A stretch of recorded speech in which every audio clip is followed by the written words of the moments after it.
Gen Z is entering the workforce with new perspectives and expectations. In this podcast, we're here to listen to their stories and experiences, their successes and frustrations, and help employers understand the mindset and perspectives of the up-and-coming workforce.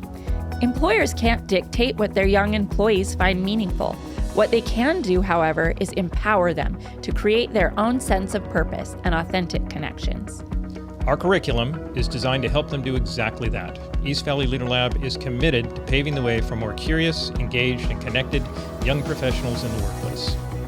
Hello, I'm Timm. This is Amanda Stradling. We are East Valley Leader Lab, and this is our podcast, Mind and Body at Work. If our content resonates with you, we hope you'll click on the link in the show notes for a description of our newest offer, Helping Gen Z Thrive at Work. And as always, please like, share, or subscribe to our YouTube channel or wherever it is you get your podcasts. Today we are going to discuss how all of us human beings are emotional beings as part of our series of the SELPH acronym, SELPH. This acronym we got from Bob Dunham at the Institute for Generative Leadership. So we already talked about the S, somatic.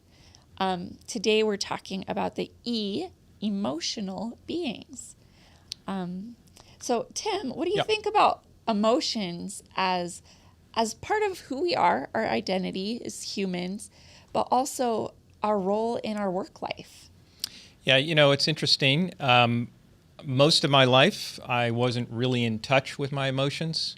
I saw them as something that would kind of give me away. I wanted to kind of keep them hidden, keep them down. It has to do with the way we're raised and in our formative years, the experiences we have, how we learn to make sense of the world. So I was operating, I had emotions, but I wasn't letting on that I had emotions.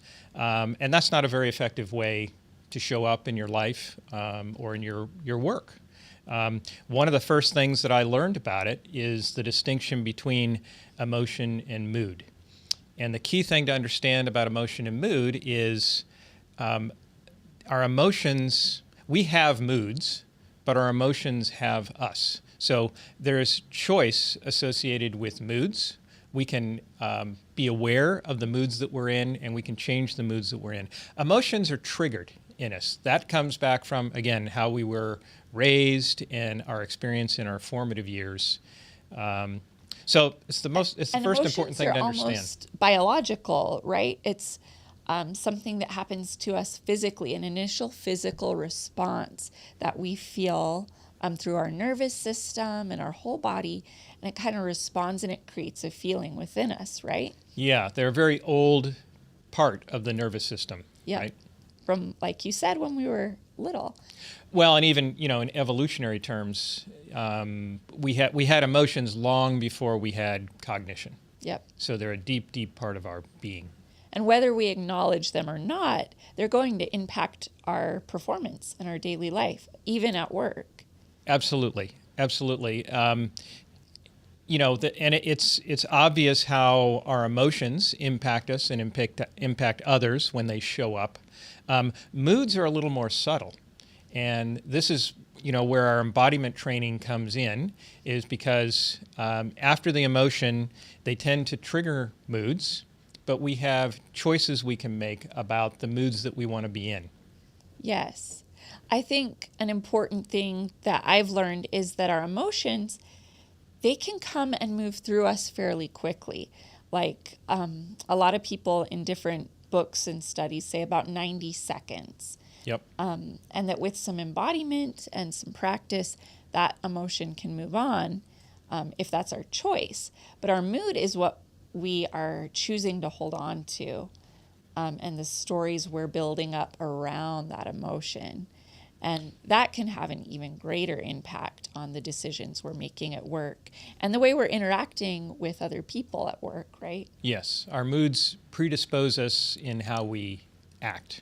And, you said we have a choice about our moods, and we do. That's the key distinction between moods and emotions. But we're not all aware that we have that choice. So our emotions have us, but sometimes we let our moods have us, when in fact we have a choice. We could shift our mood if we wanted to. Yeah, Definitely. You want to talk about some of the different categories of moods? Definitely. So there's so many different moods and emotions. At the Leader Lab, we kind of divide them, though, into opening moods and closing moods. Opening moods they're curious, and they open us up to more possibility. And closing moods they're protective, and they're fearful, and they're resigned. They limit our future possibilities, and it's harder to cooperate and work when people are in a closing mood. Exactly. If you think about, as you're going through your day, and let's say you're having a bad day or a bad week or a bad month. We talked about that earlier. If you are resigned that you have no choice in that, or if you have resentment, like everything was going fine for me, and then I saw this person this morning, and now I'm having a bad day. That is choosing to stay in a closing mood, as opposed to recognizing that you've got a choice, maybe being curious about what is it about this person, that triggers that emotion and sets off this mood in me. That's a way of shifting out of a closing mood and into an opening mood. Yeah, just that little bit of curiosity. Another key thing that helps us shift in the Leader Lab is Tai Chi, which we'll talk more about that in other episodes. But Tai Chi can be a great way to find a measure of control and calm in your body that can help put you in that place of choice. Absolutely. So it brings up the connection between emotions and embodiment. So in a previous show, we talked about how we're also all somatic beings. The mind and the body are always connected. And it's helpful to understand that emotions are not just in our thoughts, they're not just in our brain. We're carrying them in our body, and we're carrying those moods in our body. So if you want to learn, first you need the awareness that you have a choice to shift your mood, and then you need to learn to go into your body to shift that mood. And as Amanda mentioned, Tai Chi is a great vehicle for that. Absolutely. Anything else about moods today? I think we've hit, kind of the highlights of emotional moods, and just highlighting that while we don't have a choice with emotions, we do have a choice with moods, and learning how to create that awareness and make that choice is a big part of how you show up and lead your life. Great, Tim. All right, that's about everything we wanted to cover today. Thank you to you, our listeners. Until next time, be well and keep moving. This has been Mind and Body at Work with the East Valley Leader Lab. Please click on the link in the show notes for a description of our newest offer, Helping Gen Z Thrive at Work. This is our embodiment training to help new young workers integrate into your organization. As always, if this content resonates with you and your cares, please like, share, and/or subscribe to our YouTube channel or wherever it is you get your podcast. Be well and keep moving.